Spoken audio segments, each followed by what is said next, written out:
Hello, vinyl community. This is Mark from Westchester, PA. This is my third installment of my vinyl collection.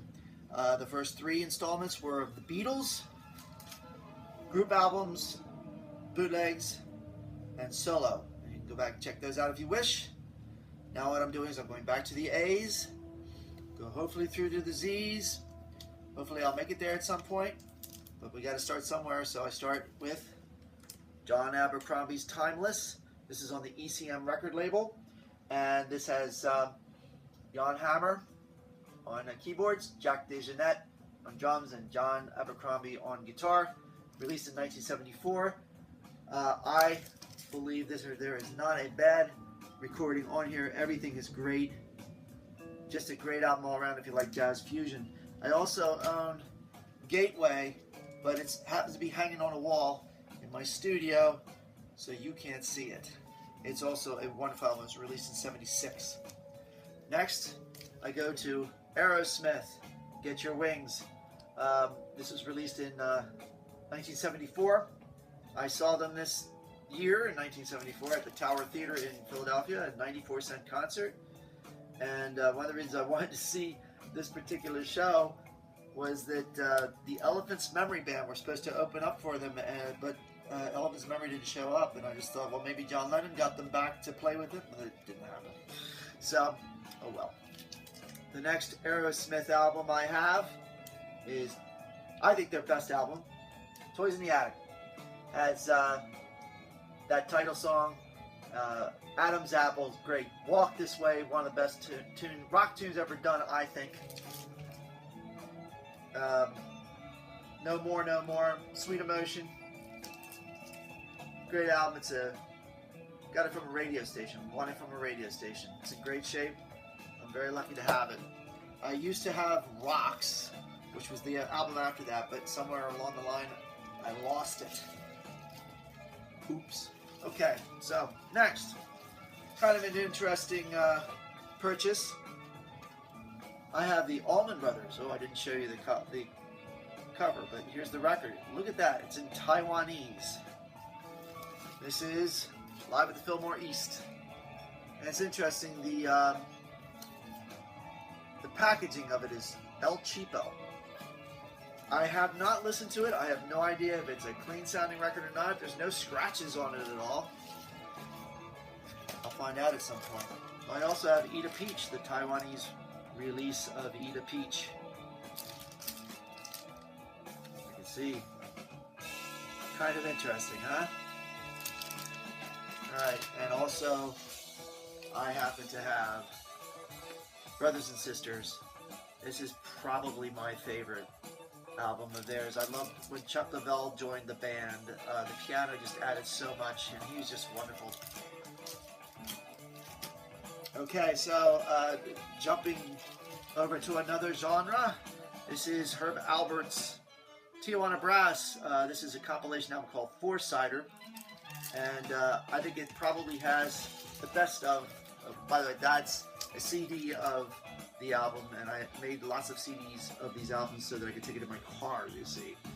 But it's a very good album with, I love the old Tijuana Brass stuff. Taste of Honey, just love that.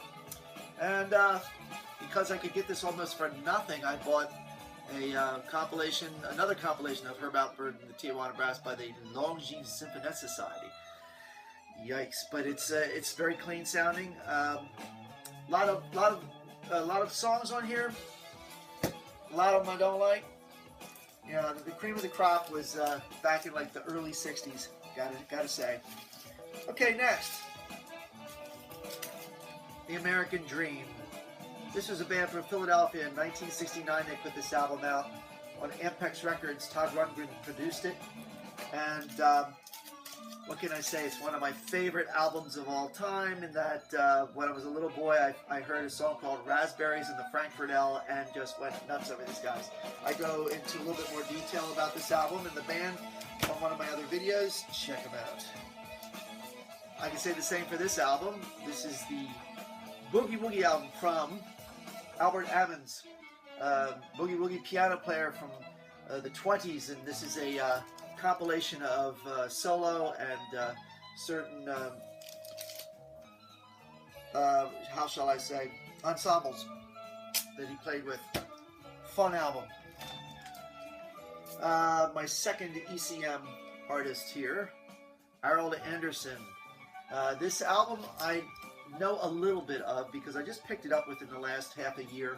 Listened to it a couple of times. This is called Shimmery. Harold is a Norwegian bassist, and this is his 1977 release. Daryl Anger and Barbara Higbee, Tideline on Windham Hill. One of the better Windham Hill releases. Very nice compositions. Nice playing. What you're listening to right now is what is on this album. This is Neil Ardley's Kaleidoscope of Rainbows on the Gulp record label. I found out about this while working at WXPN in Philadelphia back in the 80s. And this particular tune I heard it and I went, wow, I like this. Finally picked it up.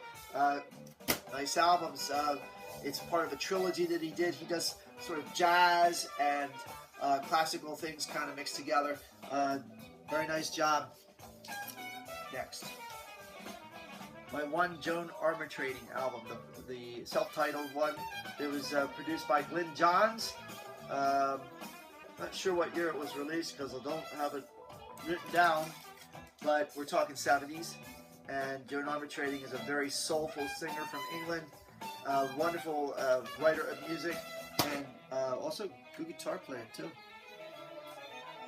Next up, I have drummer Horace Arnold's Tales of the Exonerated Fleet.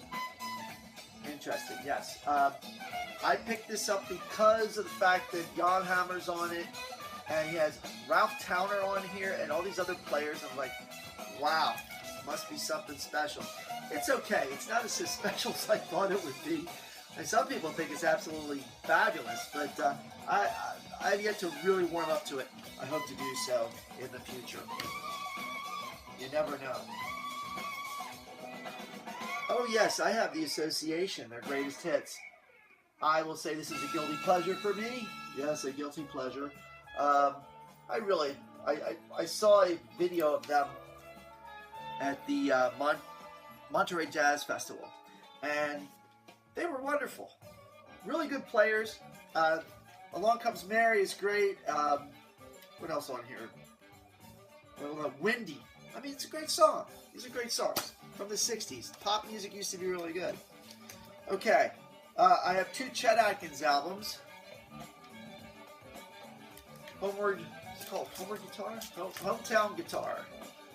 And simply the reason why I picked up Chet Atkins is because he is a world-renowned guitarist. I wanted to hear some more of Chet. It's not really my style, but obviously he's worth delving into. Okay. And I come to the end of the A's with a band called Avila. I know Avila. I know Juan Avila. Knew Juan Avila. He sadly passed away in 2007. Juan headed this group with Gary Lee and his wife Jenny. I picked this album up at one of their gigs, and I loved their harmonies, and the writing was great. I haven't listened to this album in quite some time. If you can find it, you should check it out. Juan was a wonderful human being. He is sorely missed. Okay, that's the end of my A collection. Feel free to write, give me comments. If I mess something up, you can let me know. I don't claim to know everything about these things that I own, but I am passionate about it. That's why I'm doing this. So until next time, I wish you all well, today happens to be Christmas, so Merry Christmas to you all, and let's hope that 2017 is a good year ahead. Bye.